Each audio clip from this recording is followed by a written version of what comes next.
ఈ వారం నుంచి కొన్ని మనం టాపికల్ బైబిల్ స్టడీ టాపిక్స్ మీద బైబిల్ స్టడీ కొన్ని వారాలు చేద్దాం. ఈరోజు మన టాపిక్ ఏమిటంటే యాజకులు అర్పణలు, ప్రీస్ అండ్ సాక్రిఫైసెస్. అది మన అంశం. ఏమిటి మన అంశం? యాజకులు మరియు అర్పణలు లేకపోతే బలులు. అర్పణలు, బలులు అన్న సాక్రిఫైస్ అన్న ఒకటి. కాబట్టి ఇక్కడ 5వ వచనంలో రాయబడింది, మనం పరిశుద్ధ యాజకులమని వ్రాయబడింది. తర్వాత రాజులైన యాజక సమూహం. మనం పరిశుద్ధ యాజకులము, రాజులైన యాజక సమూహం. యేసుప్రభు వారు ఆయన, మీరు హెబ్రీ పత్రిక 7వ అధ్యాయం చూస్తే ఆయనే ప్రధాన యాజకుడు, తర్వాత ఆయనే రాజు. యేసుప్రభువే రాజు, యేసుప్రభు వారే యాజకుడు. ఆయన ప్రధాన యాజకుడు, మనకు ముంగుర్తుగా ఉన్నాడు. కాబట్టి యాజక ధర్మం, మనం పాడిన పాట యాజక ధర్మం అనుసరించి మనం ప్రవర్తించాలి. ఏమిటి యాజక ధర్మం అనేది మనం గుర్తించాలి. మనం పరిశుద్ధమైన యాజకులం, రాజులైన యాజకులం. అయితే పాత నిబంధనలో రాజులు, యాజకులు ఒకే రీతిగా ప్రవర్తించలేదు. యాజకులు యాజకత్వం జరిగించేవాళ్ళు, రాజులు ప్రభుత్వాన్ని జరిగించేవాళ్ళు. ఎవరి డ్యూటీ వాళ్ళు చేయాలి. రాజులైన వారు యాజకత్వం చేయకూడదు. బైబిల్లో ఒక వ్యక్తి, రాజైన వ్యక్తి యాజకత్వం చేయబోయి నొసటన కుష్టు పుట్టింది. 2వ దినవృత్తాంతం 26వ అధ్యాయం 16వ వచనంలో ఉజ్జియా అనే వ్యక్తి యాజకులను ఎదిరించి వారి మీద ఆగ్రహం చూపించి పరిశుద్ధ మందిరంలోకి వెళ్ళాడు. అప్పుడు ఈ యాజకులైన వారు అతను ఎదిరించారు. ఎదిరిస్తే ఉజ్జియా మరి యాజకుల మీద ఉగ్ర రౌద్రం చూపించాడు. వెంటనే అతని యొక్క నొసట ఏం పుట్టింది? కుష్టు పుట్టింది. కాబట్టి రాజులైన వారు రాజుల పని చేయాలి, యాజకులైన వారు యాజకుల పని చేయాలి. పాత నిబంధనలో యాజకులు ఉన్నారు, పాత నిబంధనలో యాజకులు ఉన్నారు. కొత్త నిబంధనలో మనమే యాజకులం. In the Old Testament they had the priesthood, in the New Testament we are the priesthood. మళ్ళీ స్టేట్మెంట్ ఉంది, in the Old Testament they had the priesthood, in the New Testament we are the priesthood. పాత నిబంధనలో వారు యాజకులను కలిగి ఉన్నారు, కొత్త నిబంధనలో మనమే యాజకులము. కాబట్టి ఎందుకు మనల్ని యాజకులతో పోల్చారు అన్నది ఇప్పుడు మనం చర్చించుకోవాలి. మనం యాజకులమని 5వ అధ్యాయం 5వ వచనంలో ఎంతో చక్కగా పరిశుద్ధ యాజకులై ఉండునట్లు, ఇంకా యేసుక్రీస్తు ద్వారా దేవునికి అనుకూలములకు ఆత్మ సంబంధమైన బలులు, స్పిరిచువల్ సాక్రిఫైసెస్, అది తెలుసుకోవాలి మనం. రెండవది పరిశుద్ధ యాజకులు. ఇప్పుడు ఈ 2 విషయాలు తెలుసుకుందాం. ముందు మనం పరిశుద్ధ యాజకులను ఎలాగో, రాజులైన యాజక సమయం ఎలాగో తెలుసుకుందాం. తర్వాత మనం అర్పించే అర్పణలు ఏమిటో, వాళ్ళు అర్పించే అర్పణలు, మనం అర్పించే అర్పణలు, వారి యాజకత్వం మన యాజకత్వం ఏమిటి అనేది తేడా చూపించాలి. పూర్వమున యాజకులైన వారు ఎలా యాజకులు గావించబడతారంటే, మొట్టమొదటిగా దేవుని వాక్యంలో చాలా వచనాలు ఉన్నాయి. మీకు కావాలంటే నిర్గమకాండం 19వ అధ్యాయం 6వ వచనంలో ఆ మాటలు ఉన్నాయి. కొన్ని వచనాలు మీకు చూపిస్తా. నిర్గమకాండం 19వ అధ్యాయం 6వ వచనం, సమస్త భూమి నాదే కదా, మీరు నాకు యాజక రూపమైన రాజ్యముగాను పరిశుద్ధమైన జనముగాను ఉందరని చెప్పుము. కాబట్టి మీరు ఎలాంటి వారు? మీరు నాకు యాజక రూపమైన రాజ్యము, పరిశుద్ధ జనము. దాన్ని పేతురు 2:9 ఆయన కోట్ చేశాడు. ఇందాక మనం పాడిన పాటలో కూడా యెషయా గ్రంథం 61:6లో కూడా అదే మాటలు ఉన్నాయి. మనం యాజకులమని మాట రాయబడింది. యెషయా గ్రంథం 61వ అధ్యాయం 6వ వచనం, మీరు యెహోవాకు యాజకులు అనబడుదురు, వారు మా దేవుని పరిచారకులని మనుషులు మిమ్మల్ని గూర్చి చెప్పుదురు. మనం దేవుని యెహోవాకు యాజకులం. అయితే యాజకులైన వారు ఏం చేయాలి? వారి యాజకత్వం, లేవీయులైన వారు యాజకత్వంలోకి రావాలంటే ఎవరు పడితే వాళ్ళు యాజకులు కారు. మొట్టమొదటిగా వాళ్ళు ఏం చేయబడాలంటే వాళ్ళు కడగబడాలి. చూడండి ఆ మాటలు నిర్గమకాండం 29వ అధ్యాయంలో ఆ మాటలు ఉన్నాయి. అంటే వాళ్ళు ఏం చేయాలో మనం కూడా అదే చేయాలి. నిర్గమకాండం 29వ అధ్యాయం 4వ వచనం నుంచి చదువుతాను నేను. మరియు నీవు అహరోనును అతని కుమారులను ప్రత్యక్షపు గుడారం యొక్క ద్వారము దగ్గరికి తీసుకొని వచ్చి నీళ్లతో వారికి స్నానము చేయించి, అది మొట్టమొదటిగా ఇత్తడి గంగాల ఉంటుంది. అది ఎక్కడ ఉంటుందంటే పరిశుద్ధ మందిరం ముందు ఉంటుంది. బలిపీఠానికి పరిశుద్ధ మందిరానికి మధ్య ముందు ఉంటుంది. ఎవరైనా యాజకులు పరిచర్య చేయాలంటే ముందు ఏం చేయాలంటే ఆ గంగాళం నీటిలో ముందు కాళ్ళు కడుక్కొని వెళ్ళాలి. కానీ మొట్టమొదటిసారిగా యాజకత్వం చేసే వాళ్ళు ఏం చేయాలి? మొదటిసారి యాజకత్వం చేసేవాళ్ళు స్నానం చేయాలి కదా. మళ్ళా చదువుతా 4వ వచనం. మరియు నీవు అహరోనును అతని కుమారులను ప్రత్యక్షపు గుడారం యొక్క ద్వారం దగ్గరికి తీసుకొని వచ్చి నీళ్లతో వారికి స్నానము చేయించి, మొదటిసారి నీళ్లతో స్నానం చేయించాలి. ఈరోజే మొట్టమొదటిగా అపాయింట్ అయ్యాడు ఒక లేవీడైన వాడు యాజకుడిగా. వెరీ ఫస్ట్ డే ఏం చేయించాలి? అతనికి స్నానం చేయించాలి. అది తర్వాత రెండవ రోజు వచ్చాడు అనుకోండి, రెండవ రోజు వస్తే మళ్ళీ స్నానం చేయాలా? అక్కర్లేదు. అప్పుడు ఏం చేయాలంటే కాళ్ళు చేతులు శుభ్రంగా కడుక్కోవాలి. అర్థమైందా? అటువంటి వాడే, అంటే కాళ్ళు చేతులు కడుక్కోవాలి, స్నానం చేసిన వాడే అంటే యాజకుడు. ఈ రోజున మనం యాజకులం అని చెప్పుకుంటున్నాం. అంటే యాజకులు అని చెప్పుకున్న మనం ఏం చేయాలి? మనం కూడా కడగబడాలి. చూడండి ఆ మాటలు 1 కొరింథీ 2వ కొరింథీ 7వ అధ్యాయం 1వ వచనం. 2వ కొరింథీ 7వ అధ్యాయం.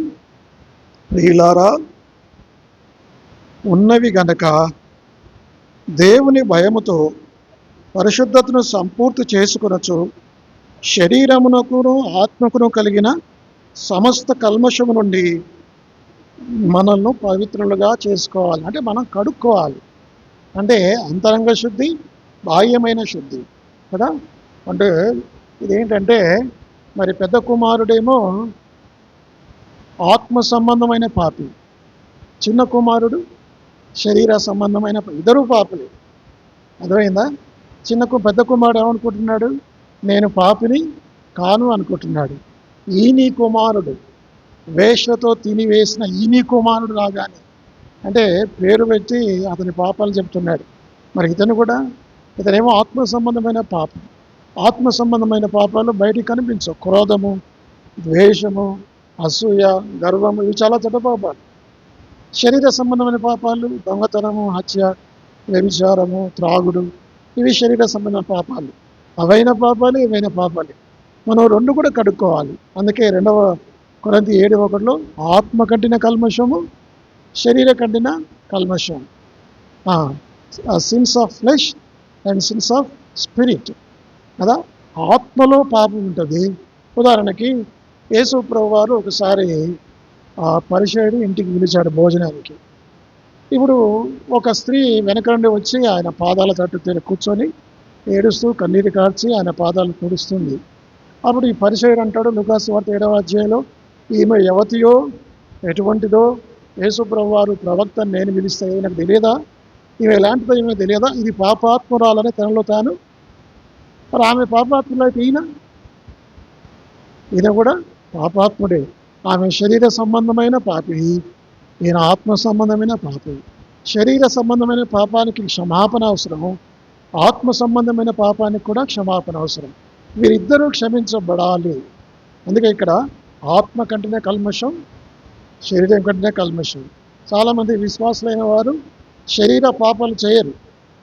ముఖ్యంగా హెబ్రోను విశ్వాసులైన వారు శరీర సంబంధమైన పాపాలు చేయకపోవచ్చు. దొంగతనము, నరహత్య, వ్యభిచారము, త్రాగుడు, ఇలాంటి బయటికి కనబడే పాపాలు, అసహించుకునే పాపాలు చేయకపోవచ్చు. కానీ ఆత్మ సంబంధమైన పాపాలు మనం అందరం చేస్తాం. వీటి విషయంలో జాగ్రత్తగా ఉండాలి. ఏమిటి? స్వనీతి. పిల్లలు వినండి, ఏంటి ఆత్మ సంబంధ పాపాలు? స్వనీతి, వేషధారణ, అసూయ, ద్వేషము, గర్వము, ఇతరులను క్షమించలేకపోవటం, ఇవి చాలా ప్రాముఖ్యమైనవి. వీటి విషయంలో కూడా మనం కడగబడాలి. యాజకులుగా నువ్వు ఉండాలంటే ఊరికే మనం చెప్పుకోవద్దు, బ్రదర్ నేను కూడా ఈ రోజున మనం అందరం కూడా ఆత్మ సంబంధమైన యాజకులం, పరిశుద్ధ యాజకులం, రాజులైన యాజక సొమ్మని బైబిల్ చెప్తుంది. నువ్వు యాజకుడివే నేను యాజకుడిని అంటారు కొంతమంది. యాజకులమే, కానీ యాజకులైన వారు ఆ రోజులో ఏం చేయబడ్డారు? ముందు గంగాళం నీటిలో స్నానం చేయబడ్డారు, కడగబడ్డారు. ఈ రోజున నువ్వు ఆత్మ సంబంధమైన పరిశుద్ధమైన యాజకుడమైతే నువ్వు కూడా కడగబడాలి. మనం మూడింటి చేత కడగబడాలి. ఒకటి దేవుని వాక్యం చేత కడగబడాలి కదా. ఎఫెసీ 5వ అధ్యాయంలో వాక్యము చేత ఉదక సంబంధమైన స్నానం కదా. దేంతో మన స్నానం చేయించబడాలి? వాక్యముతో ఉదక స్నానం, దేవుని వాక్యము చేత పవిత్రత. యేసుప్రభు అంటాడు, నేను ఇప్పుడు చెప్పిన మాటను బట్టి మీరు ఇప్పుడు పవిత్రులైనారు. ఎక్కడున్న మాట? యోహాను 15:3 నేను చెప్పిన మాటను బట్టి మీరు ఇప్పుడు పవిత్రులైన, అంటే ఆయన వాక్యాన్ని బట్టి మనకు పవిత్రత. ఆయన మాటలంటే ఏమిటి? ఆయన వాక్యం, దేవుని వాక్యం వలన పవిత్రత. రెండవది యేసుక్రీస్తు రక్తం వలన పవిత్రత. అర్థమైందండి? యేసు రక్తము ప్రతి పాపం నుండి మనల్ని పవిత్రులుగా చేయండి. యేసు రక్తంలో కడగబడాలి. మొట్టమొదటిగా వాక్యం ద్వారా కడగబడాలి, రెండవది యేసు రక్తం ద్వారా కడగబడాలి, మూడవది పరిశుద్ధాత్మ చేత కడగబడాలి. 2 తెస్సలోనిక 2వ అధ్యాయం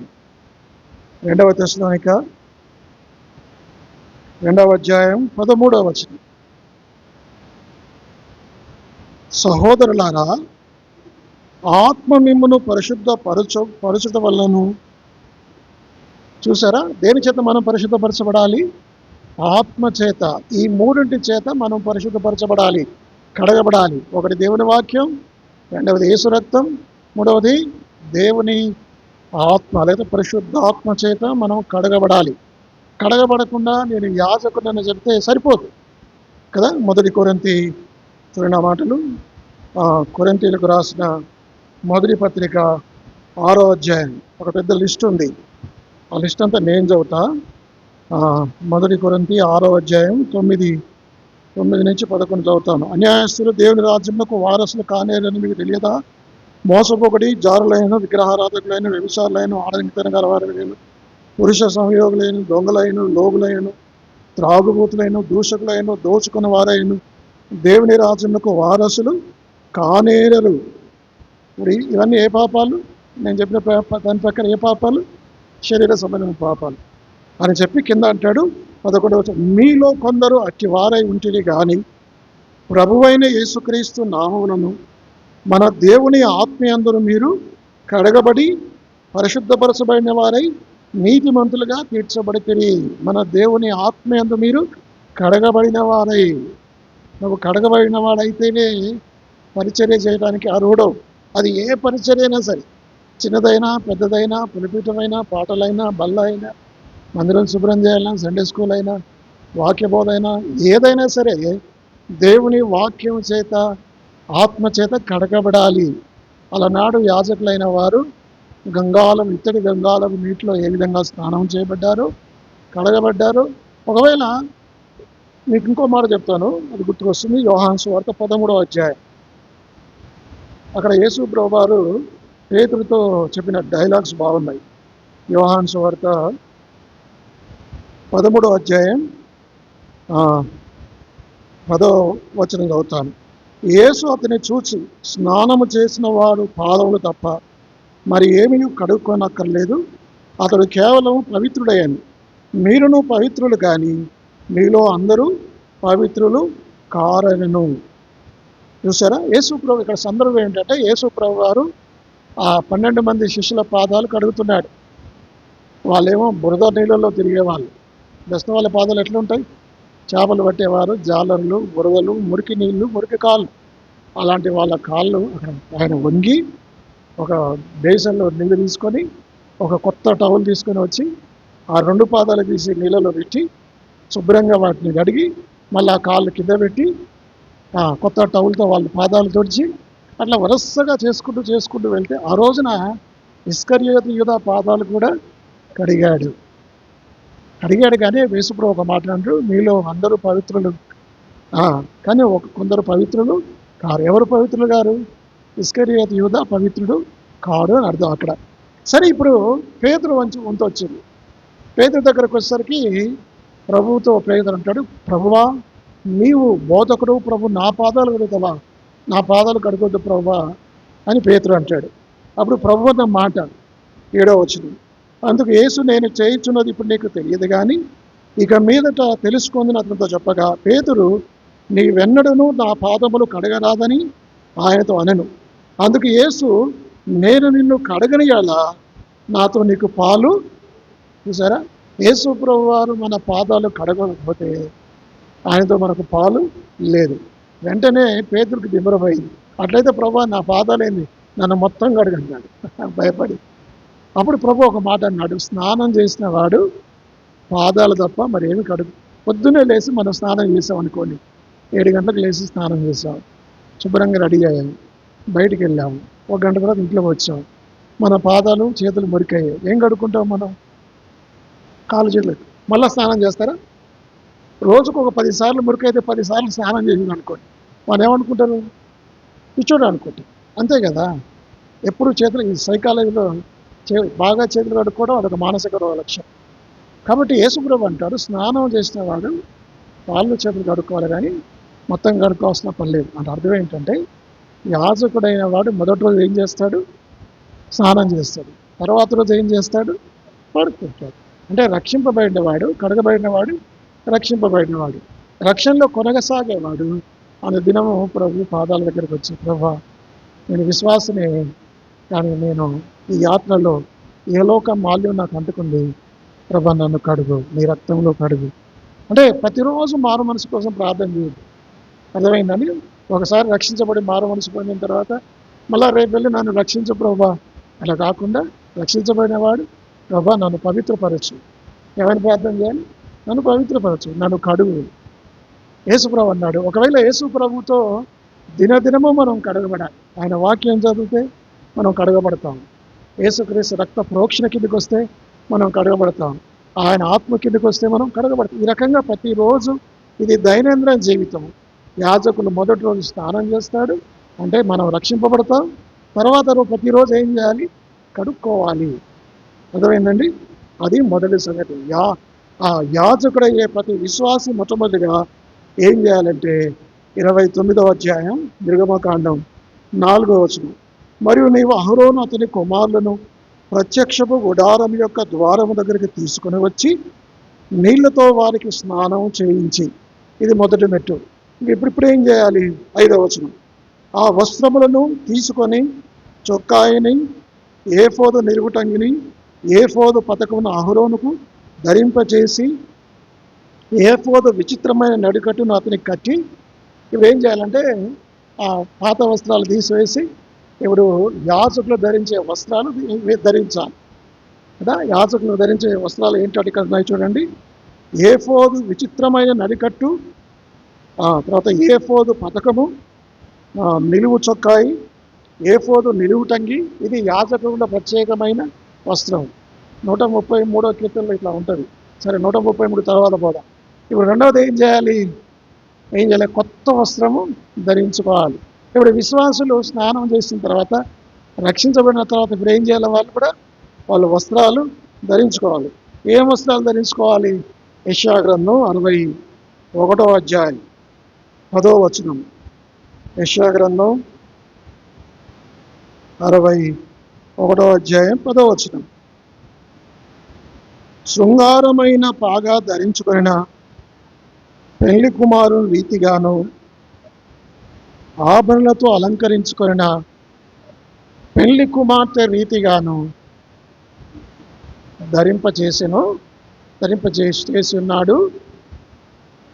కాబట్టి రక్షించబడిన బిడ్డ రక్షణ వస్త్రము ధరించుకోవాలి, నీతి అనే పైబట్టను ధరించుకోవాలి. అదే మీరు యెషయా 64:6లో చూస్తే, మన నీతి క్రియలన్నీ మురికి గుడ్డల వంటివి, మాసిన. ఇప్పుడు ఈ షర్ట్ నేను వేసుకున్నాను, ఇందాకే వేసుకున్నాను, ఒక 3 రోజులు 2 రోజులు వేసుకుంటే ఏమవుతుంది? మురికైపోతుంది. మురికైన దాన్ని అట్లానే వేసుకొని తిరుగుతాడా? పిచ్చోళ్ళు తిరుగుతారు, సమాధుల్లో వాసం చేసే సేనాలు లాంటి వాడు. కానీ ఆరోగ్యవంతులు ఏం చేస్తారు? 2 రోజులకు 3 రోజులకు ఈ మాసిన వస్త్రాన్ని తీసి కొత్త వస్త్రం వేసుకుంటారు. అంటే మన మురికి, మన నీతి అనేది మురికి గుడల వంటిది. ఆ నీతిని తీసేసి యేసుక్రీస్తు, దీని ఏమంటారంటే క్రీస్తు యొక్క ఆ నీతిని మనకు ఆపాదించుట. It is called imputed righteousness. ఇది ఇంగ్లీష్లో ఏమంటారు? Imputed righteousness. అంటే ఆయన నీతిని దేవుడు మనకు ఆపాదించాడు, మనం నీతిమంతులుగా తీర్చాడు. నీతి అనే వస్త్రాన్ని, రక్షణ వస్త్రాన్ని మనం ధరించుకోవాలి. ఉదాహరణకి ఇప్పుడు తప్పిపోయిన కుమారుడు ఇంటికి వచ్చాడు. ఎట్లా వచ్చాడు? పోయేటప్పుడు ఎట్లా పోయాడు? ఎంతో చక్కగా మంచి వస్త్రాలు, రాజకుమారులాగా వెళ్ళాడు. వచ్చినప్పుడు ఎట్లా వచ్చాడు? వారికి తినడానికి తిండి లేదు, ఆహారం లేదు. మరి ఎన్ని రోజులైందో స్నానం చేసి వాసన, మురికి గుడ్డల వాసన. ఇంకొన్ని రోజులు అక్కడ ఉంటే అతను ఏమయ్యాడు? ఖచ్చితంగా చచ్చిపోయేవాడు. ఇక చచ్చిపోయే మూమెంట్లో చివరిలో అతనికి రియలైజ్ అయ్యాడు, బుద్ధి తెచ్చుకొని నా తండ్రి ఇంట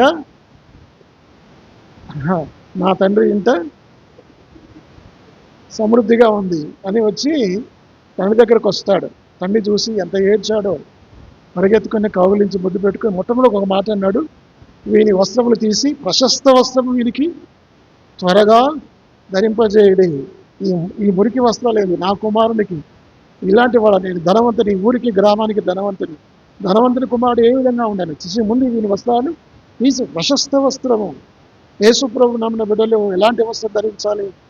నీతి వస్త్రాలు, ప్రశస్తమైన వస్త్రాలు, రక్షణ వస్త్రము. కొలస్సీలకు రాసిన పత్రిక 3వ అధ్యాయం 9వ వచనం. ఎలాంటి వస్త్రాలు మనం ధరించాలి? కొలస్సీ 3వ అధ్యాయం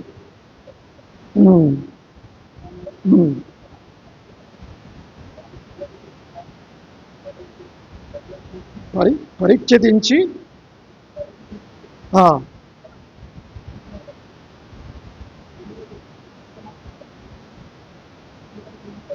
చూసారా ఇక్కడ అంటే దీని ఏమంటారంటే పుట్ ఆఫ్ అంటారు. పుట్ ఆఫ్ అంటే మన అంగి, మాసిన అంగి తీసి ఏం చేయాలి? అక్కడ ఇసిరేయాలి, కొత్త అంగి వేసుకోవాలి. ప్రాచీన స్వభావాన్ని విడిచిపెట్టాలి మనం. అర్థమైందండి? నవీన స్వభావం ధరించుకోవాలి. పాప స్వభావాన్ని అనే వస్త్రాన్ని మనం విడిచిపెట్టాలి. అర్థమైందా? కొలస్సీల పత్రికలో ఆ మాటలు ఉన్నాయి, ఇంకా ఎఫెసీ పత్రికలో కూడా ఆ మాటలు ఉన్నాయి. కానీ ఇంకా ఎఫెసీ పత్రికలే ఉన్నాయి. ఏం ధరించాలి? 4వ అధ్యాయం 17 నేను చదువుతాను. అది అక్కడ చాలా పొడుగుంటుంది. ఎఫెసీ 4 సరే 22 నేను చదువుతాను. కావున మునుపటి ప్రవర్తన విషయంలోనైతే మోసకరమైన దురాశల వలన చెడిపోవు మీ ప్రాచీన స్వభావమును వదులుకొని మీ చిత్తవృత్తి యందు నూతనపరచబడిన వారై నీతియు యథార్థమైన భక్తి గలవారై దేవుని పోలికగా సృష్టింపబడిన నవీన స్వభావమును ధరించుకొనవలెను. అంటే ప్రాచీన స్వభావం తీసివేయాలి. పాప అలవాట్లు, కోపము, ఆగ్రహము, దుష్టత్వము, దూషణ, మీ నోట బుట్లను వాటిని ఏం చేయాలి? వీటిని విసర్జించాలి. కొత్త స్వభావం, ప్రేమ, క్షమాపణ, ఇలాంటి సుగుణాలు మనం ధరించుకోవాలి. అర్థమైందండి? కాబట్టి రెండవదిగా యాజకులైన వారు, ఊరికి నేను యాజకులని చెప్పుకోవద్దు. శ్యామ్నగర్లో ఒకటి చెప్పుకుంటాడు, నేను కూడా యాజకులని, మేము కూడా యాజకులని. మీరు సేవకులే యాజకులా అంటే కూడా యాజకుడే కానీ ఎవరు కాదంటాం. నువ్వైనా నేవైనా అందరం ఈ ప్రాసెస్ కూడా వెళ్ళాల్సింది. మొట్టమొదటిగా కడగబడాలి, రెండవది వస్త్రము ధరింపజేసుకోవాలి. ఇప్పుడు అది రెండవ స్టెప్ యాజకులకు. ఇక మూడవ స్టెప్ ఏంటి? 29వ అధ్యాయం 6వ వచనం. 29వ అధ్యాయం 6వ వచనం. అతని తల మీద 29 నిర్గమ 29 6వ వచనం. అతని తల మీద పాగాను పెట్టి ఆ పాగా మీద పరిశుద్ధ కిరీటం ఉంచి అభిషేక తైలమును తీసుకొని అతని తల మీద పోసి అతనిని అభిషేకించవలను. He must be anointed by the Spirit. అర్థమైందండి? ఏం కాదు? మూడవది అభిషేకించబడాలి. అంటే అభిషేక తైలం. ఈ తైలం కూడా ఇంగ్రీడియంట్స్ చాలా విచిత్రంగా ఉంటాయి. దాంట్లో రకరకాల ఇంగ్రీడియంట్స్ సువాసనను వెదజల్లే ఈ లవంగా ఇవి అంటారు కదా, గంధం చెక్క, దానిమ్మ చెక్క అంటారు కదా, రకరకాల ఇంగ్రీడియంట్స్ అక్కడ ఉన్నాయి. అవన్నీ కలిపి నూరి దాన్ని దంచి దాంట్లోంచి నూనె వస్తే అది అచ్చమైన తైలం. సువాసనలు ఇచ్చే తైలాన్ని ఏం చేస్తాడు? ఏం చేయాలి? ఇప్పుడు మోషే ఏం చేయాలి? అహరోను మీద పోయాలి, అతన్ని అభిషేకించాలి. చాలామంది వేరే డినామినేషన్లో అభిషేకం అంటారు. అభిషేకం, అనాయింట్మెంట్ అంటారు కదా, అది అభిషేకం. చూడండి 133వ కీర్తనలో మాటలు ఉన్నాయి. అక్కడ అభిషేకం అనే మాట ఉంది. చదువుతారా? 133 2వ వచనం. అది తల మీద పోయబడి అహరోను గడ్డం మీదుగా కారి అతని అంగీల అంచు వరకు దిగజారిన పరిమళ తైలం వలె. అది అభిషేకం అంటే ఏంటి తెలుసా? ఈ అహరోను ఇట్లా తల మీద పోస్తే అది గడ్డ మీద కారి ఇట్లా అంగీని కారి అది కింద పడకూడదు. ఇది అభిషేక తైలం కింద పడకుండా జాగ్రత్త పడాలి. తల మీద పోయాలి, గడ్డ మీద ఇట్లా అంగిల మీద ఉండాలి. అది పరిమళ తైలం, అది అభిషేకం. మూడవది, మొదటివాడిగా యాజకులైన వారు ఏం చేయాలి? కడగబడాలి. రెండవది, ప్రత్యేకమైన వస్త్రం ధరించాలి. మూడవది, అభిషేకం పొందాలి. ఇప్పుడు మనం కూడా కొత్త నిబంధన విశ్వాసంలో మనం కూడా అభిషేకం పొందాలి. 1 యోహాను 2వ అధ్యాయం, 1 యోహాను 2వ అధ్యాయం 20వ వచనం. అయితే పరిశుద్ధిని వలన అభిషేకమును పొందిన వారు గనక సమస్తమును ఎరుగుదురు. చూసారా? విశ్వాసులైన వారు, అభిషేకం పొందిన వారు. ఇది మూడవది కూడా మనం ఫుల్ఫిల్ చేస్తున్నాం. అదే 27 చదువుతా నేను. అయితే ఆయన వల్ల మీరు పొందిన అభిషేకము మీలో నిలుస్తున్నది గనక ఎవడునూ మీకు బోధింపనక్కరలేదు. ఆయన ఇచ్చిన అభిషేకము సత్యమే కానీ అబద్ధం కాదు. 1 యోహాను 2:27. 20లో అదే మాటలున్నాయి, 27లో కూడా అదే మాటలున్నాయి. పరిశుద్ధాత్మ వలన మనం అభిషేకం చేయబడతాం, పరిశుద్ధాత్మ చేత నింపబడతాం, పరిశుద్ధాత్మ యొక్క అభిషేకంలోకి వస్తాం మనం. అర్థమైందండి? మూడవది, యాజకులైన వారు ఇవన్నీ తెలుసుకోవాలి. మొట్టమొదటిగా కడగబడాలి. రెండవది, ప్రత్యేకమైన వస్త్రం ధరించాలి. మూడవది ఏం చేయాలి? తర్వాత నాలుగవది, వారు మరి డెడికేట్ చేసుకోవాలి. ఇక చాలా ఉన్నాయి, నేను చెప్పను కాదు. డెడికేషన్ చేసుకోవాలి, తమ తాను అర్పించుకోవాలి. చూడండి 29వ అధ్యాయం 14-15 వచనాలు చదువుతాం. ఆ కోడె మాంసమును దాని చర్మమును దాని పేడను పాలమునకు వెలుపలతో అగ్నితో కాల్చవలను, అది పాప పరిహార్థమైన బలి. నీవు ఆ పొట్టేళ్లలో ఒకదాన్ని తీసుకొనవలను.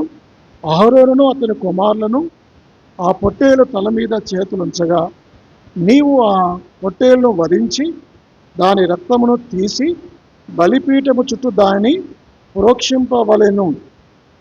చూసారా? ప్రోక్షించవలను అంటే అర్థం ఏంటంటే, యాజకులైన వారు యేసుక్రీస్తు గారు ఆ యొక్క పొట్టేలు యొక్క రక్తం యొక్క ప్రోక్షణ, ఇట్లా ఆ పొట్టేలు బలిపీఠం మీద వధించి ఏం చేస్తారు? ఆ రక్తాన్ని ఇతని మీద చిమురుతారు. అట్లా అది రక్త ప్రోక్షణ. మీకు తెలుసు, పస్కా పండుగ రోజున నిర్మకాండం 2వ అధ్యాయంలో సంవారక దూత రాకుండా ఉండాలంటే ఏం చేయాలి? గొర్రె పిల్లను, ప్రతి ఇంటికి ఒక గొర్రె పిల్లను చంపి ఆ గొర్రె పిల్ల రక్తాన్ని ద్వారబంధముల మీద చిందించాలి, ప్రోక్షించాలి. ఇప్పుడు సంహారక దూత ఇశ్రాయేలు గుడారంలో ఉన్న, పాలెంలో ఉన్న అందరి డోర్ పోస్ట్ మీద ఏమున్నది? రక్తం ఉంది. ఆ రక్తాన్ని చూసి ఆ సంహారక దూత దాటిపోయింది.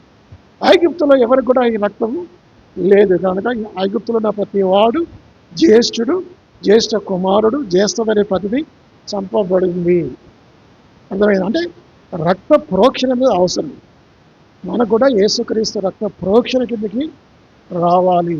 అందుకని మనము, మన గృహాలు, మన మందిరము అంతా కూడా, ప్రభువా నీ రక్తము చేత నన్ను ప్రోక్షించుము. రక్త ప్రోక్షణ అనేది చాలా అవసరం. యేసుక్రీస్తు రక్తము హెబ్రీ పత్రిక, మళ్ళీ ఇదంతా చెప్తే లేట్ అయితే, హెబ్రీ పత్రిక 12వ అధ్యాయము, ఇక్కడ 2 రకాల రక్తాలు ఉన్నాయి.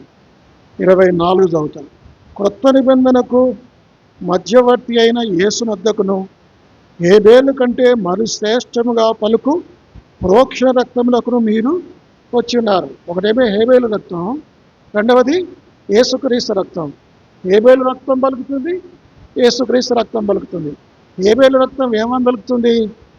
చెప్పాను ఇంతకుముందు, నా తండ్రి, నా దేవా, అన్యాయంగా నా అన్న నన్ను చంపాడు, వీన్ని చంపివేసేది, వీన్ని తీర్పు తీర్చు అని ఆ యొక్క నేలలోంచి ఆ రక్తము మొరపెడుతుంది. కానీ యేసుక్రీస్తు వారి రక్తం ఏమైనా మొరపెడుతుంది? తండ్రి, చెప్పండి, తండ్రి వీరేమి చేయుచున్నారో వీరు ఎరగనక వీరిని క్షమించును. చూసారా? కాబట్టి యేసుక్రీస్తు వారి రక్తం వలన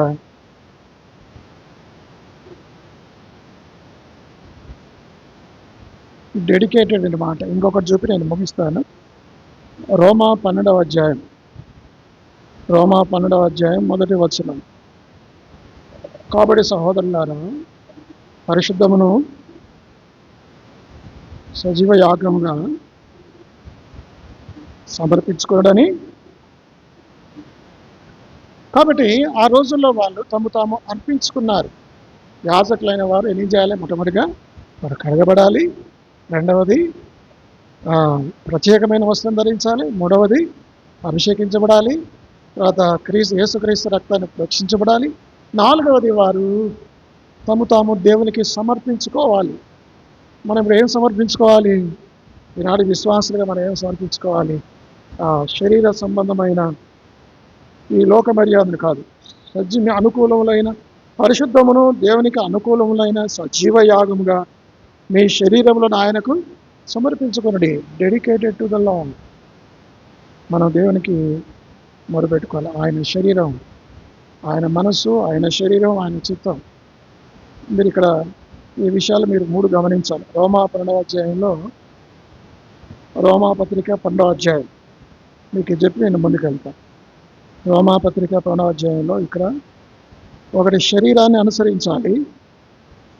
రోమా 12వ అధ్యాయం ఏం సమర్పించుకోవాలి? మనం దేవునికి ఏం సమర్పించుకోవాలి? శరీరాన్ని సమర్పించుకోవాలి. అర్థమైందా? తర్వాత మనం మనస్సును సమర్పించుకోవాలి. రోమా 12వ అధ్యాయం,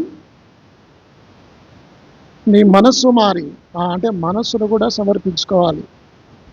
మొట్టమొదటిగా శరీరాన్ని అర్పించుకోవాలి, సజీవయాగంగా సమర్పించుకోవాలి, మనఃపూర్వకంగా సమర్పించుకోవాలి దేవుని చిత్త ప్రకారం. అర్థమైందా? కాబట్టి ఇప్పుడు వీటి ప్రకారం ఇప్పుడు యాజకులైన వారు ఎలాంటి వారు మీకు చెప్పిన. ఇంతటితో అయిపోలే కథ, ఇంకా కొన్ని విషయాలు ఉన్నాయి. ఇప్పుడు యాజకులు అంటే ఏమిటో మనం చూసాం. పాత నిబంధన యాజకులకు కొత్త నిబంధన యాజకులకు సంపూర్ణమైన పోలిక ఉంది. పోలిక లేదనుకోవద్దు. వాళ్ళ యాజకులు వాళ్ళు పాత నిబంధన యాజకులు, కొత్త నిబంధన యాజకులు. వాళ్ళు కడగబడ్డారు, మనం కూడా కడగబడాలి. రెండవది వారు ప్రత్యేకమైన వస్త్రాలు, రక్షణ వస్త్రము, నీతి అనే వస్త్రము ధరింపజేసుకోవాలి. మనం కూడా ధరింపజేసుకున్నాం. మూడవది చెప్పుకున్నాం. మూడవది అభిషేకం. అభిషేకం అభిషేకం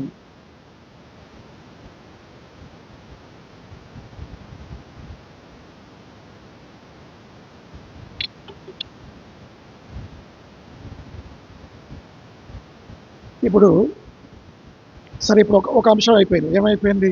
యాజకులు అంటే ఎవరో, యాజకులు ఎలాంటి వారు, దాని గురించి మనం చూస్తున్నాం. ఇప్పుడు అర్పణలు ఏమిటి? ఇప్పుడు చూసాం. మొట్టమొదటిగా ఏం చూసాం మనం? యాజకులు, మొట్టమొదటిగా యాజకులు, తర్వాత ఏం కావాలి? అర్పణలు. అర్థమైంది కదా? మనం యాజకులం. ఎలాగ యాజకులమో దేవుని వాక్యం 5 విషయాల ద్వారా మనం కూడా యాజకులమే. కానీ మనం కడగబడాలి, రెండవది వస్త్రాలు ధరించుకోవాలి, మూడవది అభిషేకం పొందాలి, నాలుగవది యేసు రక్తం ప్రోక్షణ కడగాలి, నాలుగవది డెడికేట్ చేయబడాలి. ఈ 5 చేయబడిన వాడే యాజకులు. ఈ 4 మనకు, ఈ 5 మనకున్నాయా? మన యాజకులు. ఇప్పుడు 1 పేతురు 2వ అధ్యాయం 5వ వచనంలో అక్కడ రాయబడిన 2 మాటలు, పరిశుద్ధమైన యాజకులం మనం. ఈ పరిశుద్ధ యాజకులు అనే అంశం అయిపోయింది. తర్వాత ఇంకొక మాట అక్కడ ఉంది, చదవండి. 5వ వచనంలో రాజులైన 5వ వచనం, యేసుక్రీస్తు ద్వారా దేవునికి అనుకూలములకు ఆత్మ సంబంధమైన బలులు, స్పిరిచువల్ సాక్రిఫైసెస్. ఆత్మ సంబంధమైన బలు అన్న, అర్పణలు అన్న, సాక్రిఫైస్ అని ఒకటి ఇంగ్లీష్లో. సాక్రిఫైస్ అంటారు, తెలుగులో ఏమంటారు? బలులు, అర్పణలు అంటారు. ఇప్పుడు ఆత్మ సంబంధమైన బలులు అర్పించాలి. ఇప్పుడు యాజకులు వారు ఏం చేస్తారు? ఇప్పుడు ఒక ఇజ్రాయేల్ యూదుడు మందిరానికి పోయాడు అనుకోండి, అప్పుడు ఏం చేయాలి? ఆయన ఏదో పొట్టేలో ఏదో ఒక ఆవు, ఒక ఇది తీసుకొని వస్తాడు. తీసుకున్న స్థితిలో ఏం చేయాలి? యాజకుడు ఆ బలి అర్పించాలి. ఇప్పుడు విశ్వాసులు కదా మనం కూడా ఎలా బలి అర్పించాలి కదా? అర్పించాలి అంటే వాళ్ళేమో భౌతిక సంబంధమైన బలులు, మృత సంబంధమైన డెడ్ సాక్రిఫైస్ అంటారు వాటిని. ఇప్పుడు ఇట్లా మీరు ఒక మేకను కోసిననుకోండి, కోసినాక ఏమవుతుందని తప్పు. అంటే పాతకాలంలో పాత నిబంధనలో వాళ్ళు అర్పించే అర్పణలు ఏమంటే డెడ్ సాక్రిఫైస్ అంటారు. కొత్త నిబంధనలో మనం అర్పించే అర్పణలు ఏమంటారు? Living sacrifice. ఏమంటారు ఆ తెలుగు రోమా 12:1 సజీవ యాగముగా, అంటే అటు చనిపోయినట్టు తిరిగి లేచి. దీనికి బైబిల్లో ఇద్దరు ఉదాహరణలు. ఒక ఆయన ఇసాకును ఆ యొక్క అబ్రహాము బలిపీఠం పెట్టి చంపబోయాడు. అవునా? చంపబోయాడు. దేవుడు ప్రభు అయిన యేసుక్రీస్తు పరలోకించి పిలిచాడు, ఆగిపోయాడు. కానీ తర్వాత కొత్త నిబంధనలు ఏమిటంటే ఆయన వధింపబడిన ఉంది. ఎవరు? ఇస్సాకు వధింపబడ్డాడు. అంటే ఇస్సాకు చనిపోయినట్టు కాదు, చంపబడి తిరిగి బ్రతికాడు. సజీవ యాగం, అర్థమైందా? అలాగే యేసు ప్రభు వారు ఆయన తిరిగి మళ్ళీ ఆయన కూడా సజీవ యాగం, లివింగ్ సాక్రిఫైస్. యేసు ప్రభు వారు చనిపోయారు, తిరిగి లేచాడు. ఇస్సాకు చనిపోయినట్టే చనిపోయాడు, తిరిగి లేచాడు. ఇది లివింగ్ సాక్రిఫైస్ అంటారు. ఇప్పుడు మనం అర్పించే అర్పణలు, ఆత్మ సంబంధమైన అర్పణలు ఒక 5 ఉన్నాయి. ఈ 5 త్వరగా చూసుకొని మనం ముందుకు వెళ్దాం.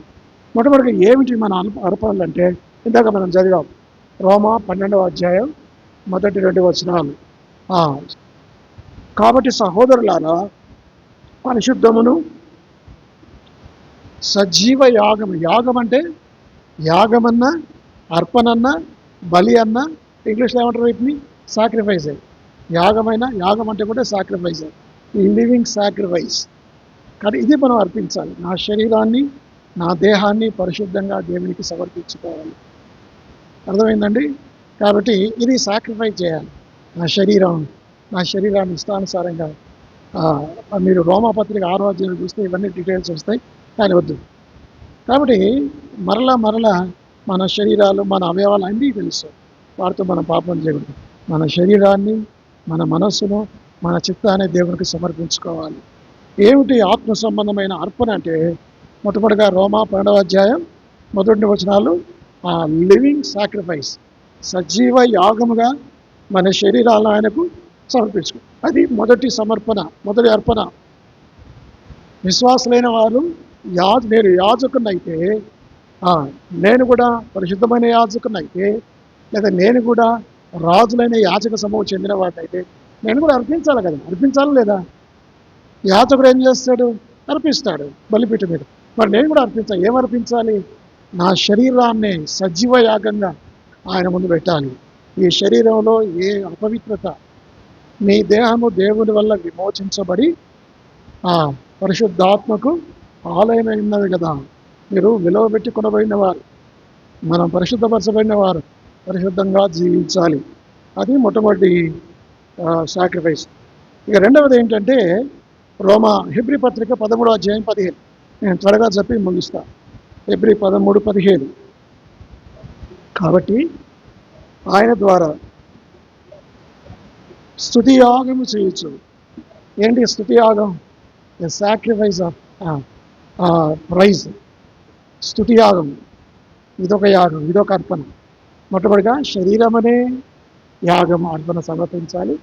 రెండవది స్తుతి యాగం. స్తుతి యాగం అంటే ఇంగ్లీష్లో సాక్రిఫైస్ ఆఫ్ ప్రైజ్. స్తుతులు అర్పించాలి. స్తుతులు అర్పించడం మనం ఆదివారం చేస్తాం కదా. ఏం చేస్తాం? దేవునికి స్తుతులు చెల్లిస్తాం, ఆరాధన చేస్తాం. మనం ఏమనుకుంటాం అంటే దేవుని నేను స్తుతించాలని మనం అనుకుంటాం, మాట్లాడుకుంటాం. కానీ బైబిల్ ఏం చెప్తుంది? దాన్ని అదొక యాగము, అర్పణని చెప్తుంది. అంటే దేవునికి మనం అర్పించాలి, మన స్తుతులు మనం చెల్లించాలి, స్తుతులు అర్పించాలి. ఆరాధన చేయటం కాదు, స్తుతులు చెల్లించడం కాదు. స్తుతులు ఏం చేయాలి? అర్పించాలి. స్తుతి యాగము చేయువాడు నన్ను మహిమపరుచున్నాడు. కాబట్టి ఇది కూడా ఒక యాగమే. ఈ రోజున ఆత్మ సంబంధమైన యాజకులైన వారు, పరిశుద్ధ యాజకులైన వారు అర్పించాల్సిన రెండవ అర్పణ ఏమిటి?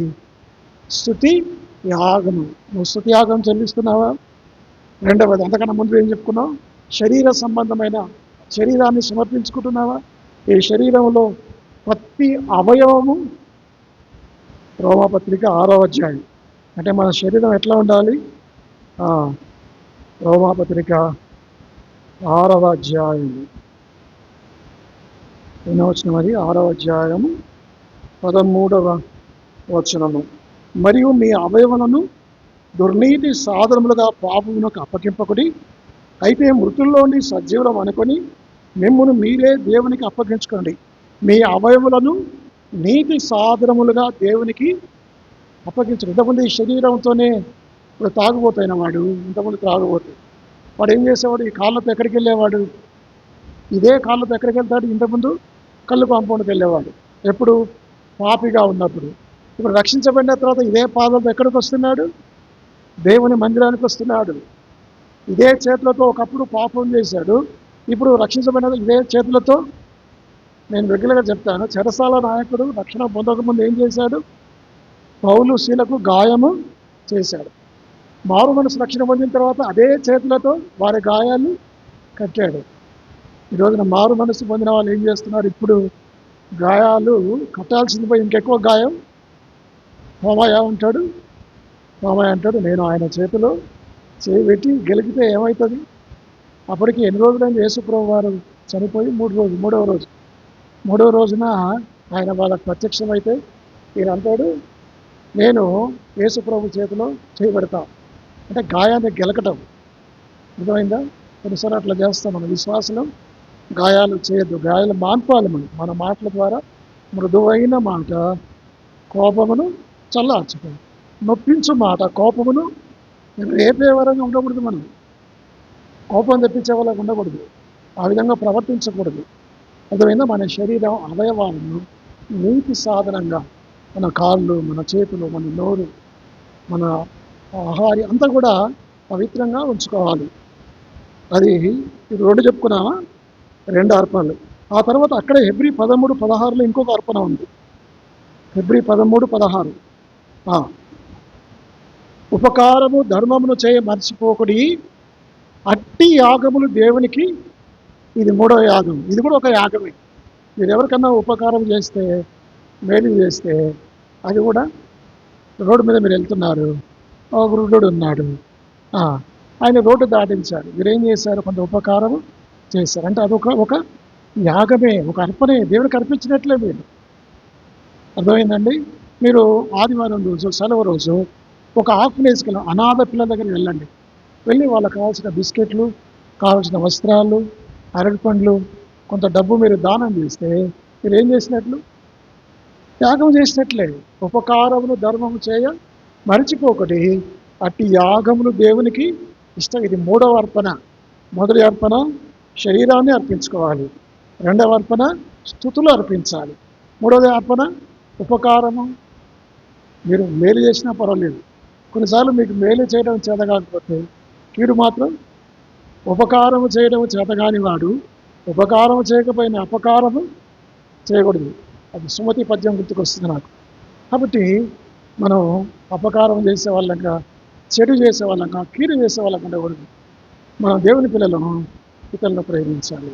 ఉపకారమును ధర్మమును చేయమర్చుకోకూడదు, అట్టి యాగములు దేవునికి ఇష్టమైనవి. అది 3వది. ఇక 4వది ఫిలిప్పీలకు రాసిన పత్రిక 4వ అధ్యాయం. మరి యాజకులైన వారు అర్పించాలి కదా. మరి నీవు యాజకుడు అయితే ఏమర్పించాలి? ఫిలిప్పు 4:18 నాకు సమస్తమును సమృద్ధిగా కలిగి ఉన్నది, మీరు పంపిన వస్తువులు ఎపఫ్రోదితు వలన పుచ్చుకొని ఏమీ తక్కువ లేక ఉన్నాను. అవి మనోహరమైన సువాసనయు దేవునికి ప్రీతికరమును ఇష్టమునై ఉన్న యాగమునై ఉన్నవి. చూసారా? దేని గురించి చెప్తున్నాడు ఆయన? దేని గురించి చెప్తున్నా అంటే డబ్బు గురించి, చందాల గురించి, కాని గురించి చెప్తున్నాడు. నేను తన 15వ వచనం, ఫిలిప్పీయులారా, సువార్తను నేను బోధింపని ఆరంభించి మాస్లీలో వచ్చినప్పుడు ఇచ్చు విషయంలోనూ పుచ్చుకున్న విషయంలోనూ మీరు తప్ప మరి ఏ సంఘపు వారిలో నాతో పాలివారు కాలేదని మీకే తెలియను.